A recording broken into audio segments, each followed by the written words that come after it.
Someone will say, "Are you not ashamed, Socrates, of a course of life which is likely to bring you to an untimely end?"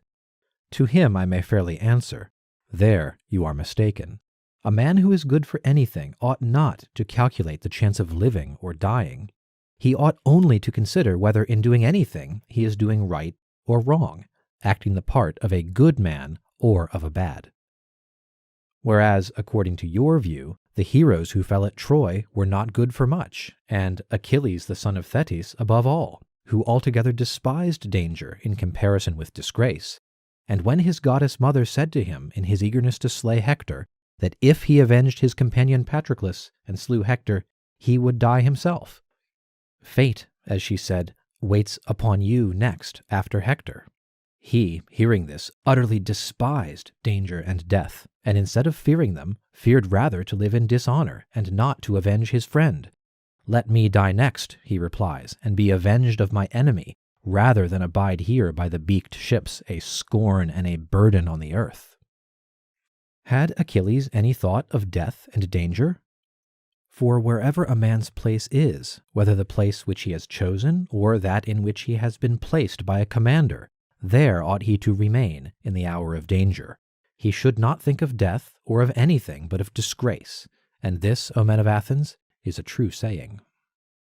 Strange indeed would be my conduct, O men of Athens, if I, who, when I was ordered by the generals whom you chose to command me, at Potidaea, at Amphipolis, and Delium, remained where they placed me, like any other man, facing death, if, I say now, when I conceive and imagine, God orders me to fulfill the philosopher's mission of searching into myself and other men, I were to desert my post through fear of death, or any other fear, that would indeed be strange, and I might justly be arraigned in court for denying the existence of the gods.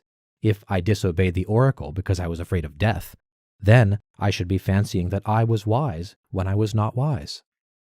For this fear of death is indeed the pretense of wisdom, and not real wisdom, being the appearance of knowing the unknown, since no one knows whether death, which they in their fear apprehend to be the greatest evil, may not be the greatest good. Is there not here the conceit of knowledge, which is a disgraceful sort of ignorance? And this is the point in which, as I think, I am superior to men in general, and in which I might perhaps fancy myself wiser than other men. That whereas I know but little of the world below, I do not suppose that I know. But I do know that injustice and disobedience to a better, whether God or man, is evil and dishonorable, and I will never fear to avoid a possible good rather than a certain evil. And therefore, if you let me go now, and reject the counsels of Anytus, who said that if I were not put to death I ought not to have been prosecuted, and that if I escape now, your sons will all be utterly ruined by listening to my words. If you say to me, "Socrates, this time we will not mind Anytus, and will let you off, but upon one condition, that you are not to inquire and speculate in this way any more, and that if you are caught doing this again you shall die," if this was the condition on which you let me go, I should reply, "Men of Athens, I honor and love you, but I shall obey God rather than you, and while I have life and strength, I shall never cease from the practice and teaching of philosophy, exhorting anyone whom I meet after my manner, and convincing him, saying, 'O my friend, why do you, who are a citizen of the great and mighty and wise city of Athens, care so much about laying up the greatest amount of money and honor and reputation, and so little about wisdom and truth and the greatest improvement of the soul, which you never regard or heed at all? Are you not ashamed of this?'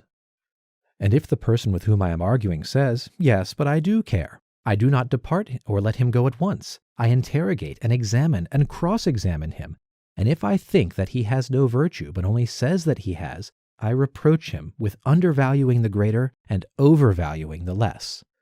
And this I should say to everyone whom I meet, young and old, citizen and alien, but especially to the citizens, inasmuch as they are my brethren. For this is the command of God, as I would have you know, and I believe that to this day no greater good has ever happened in the state than my service to the god.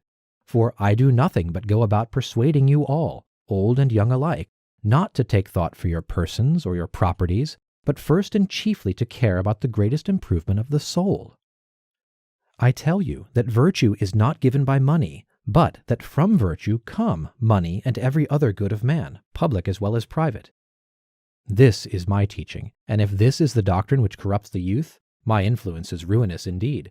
But if anyone says that this is not my teaching, he is speaking an untruth.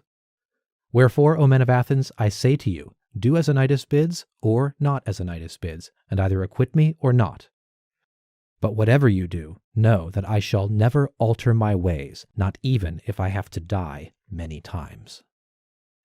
Men of Athens, do not interrupt, but hear me. There was an agreement between us that you should hear me out, and I think that what I am going to say will do you good, for I have something more to say, at which you may be inclined to cry out, but I beg that you will not do this. I would have you know that if you kill such a one as I am, you will injure yourselves more than you will injure me. Meletus and Anytus will not injure me, they cannot, for it is not in the nature of things that a bad man should injure a better than himself. I do not deny that he may, perhaps, kill him, or drive him into exile, or deprive him of civil rights, and he may imagine, and others may imagine, that he is doing him a great injury, but in that I do not agree with him. For the evil of doing as Anytus is doing, of unjustly taking away another man's life, is greater far. And now, Athenians, I am not going to argue for my own sake, as you may think, but for yours, that you may not sin against the god, or lightly reject his boon by condemning me. For if you kill me, you will not easily find another like me, who, if I may use such a ludicrous figure of speech, am a sort of gadfly, given to the state by the god, and the state is like a great and noble steed, who is tardy in his motions owing to his very size, and requires to be stirred into life. I am that gadfly which God has given the state, and all day long and in all places am always fastening upon you, arousing and persuading and reproaching you. And as you will not easily find another like me, I would advise you to spare me.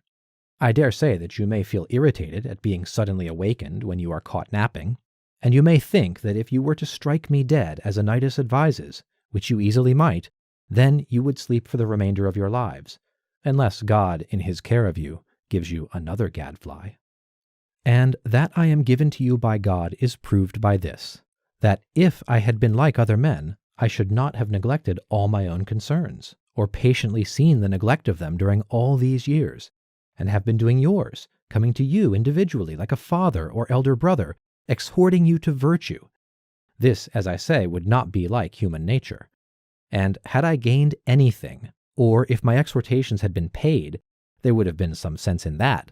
But now, as you will perceive, not even the impudence of my accusers dares to say that I have ever exacted or sought pay of anyone. They have no witnesses to that, and I have a witness to the truth of what I say. My poverty is a sufficient witness.